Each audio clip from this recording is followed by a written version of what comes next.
here. 8 to go. Brad Perez in the 45. And just to go tick deeper into Alex Abay's issue, Christopher, you and I were just talking about some of the curbs here since they replayed this place have become really aggressive and they really shock the race car when you hit them. That's one of the risks of using too much curb is these cars are still pretty delicate race cars. They may be 3,400-pound behemoths, but they don't like getting into those curbs too hard, and that's what can happen, similar to happen to Alex Abay.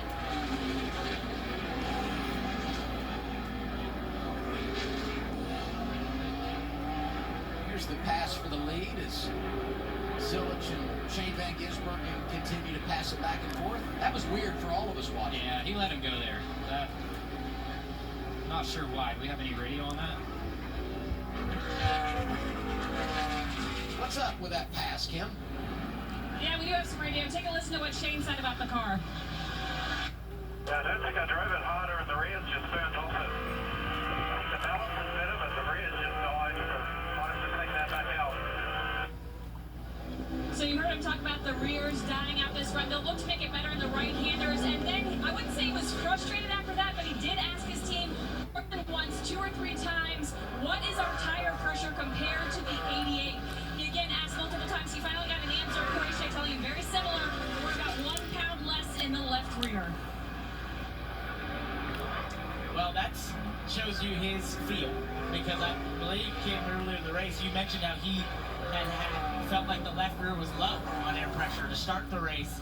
He knew that, because obviously can be compared to the 88, and that's one thing that you'll talk about with a stock car on a road course, especially these Xfinity Series cars, is keeping the rear tires on.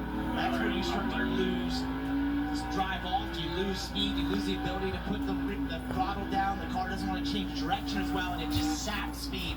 Longevity on a road course in terms of speed in a stock car is all about keeping the rear tires on. I find it interesting that he is asking about the setup changes. So there are really 2 different kinds of drivers. You have a guy that doesn't know anything about the race car and is just going to give the team feedback and let the team make their decisions. But Shane, after talking to him and listening to him, he's definitely the guy that's more in tune with what's going on. He's asking what they're doing to the car, and he clearly knows a thing or two about getting this car out, and he can provide really good feedback for that. Which one did you say you are? I am hands off. All right, I put all the trust in my team, let them make the decision, and I'll follow them. So you're down to pit box. It's got a decent track record. Pretty smart. Yeah, I've seen him win a fair amount of races. You're right there, Shelby Reed, with 5 laps to go on stage. So we've reached that window where drivers could make a pit stop to flip it. Now, the one thing I'll say, you flip stage 2, you're right on the edge of that fuel window. So some question marks of who will run it on, who will flip it. But some stage points out there to be had. That's why I referenced Shelby Reed when I said that. Toyota onboard camera riding with the rookie Dean Thompson.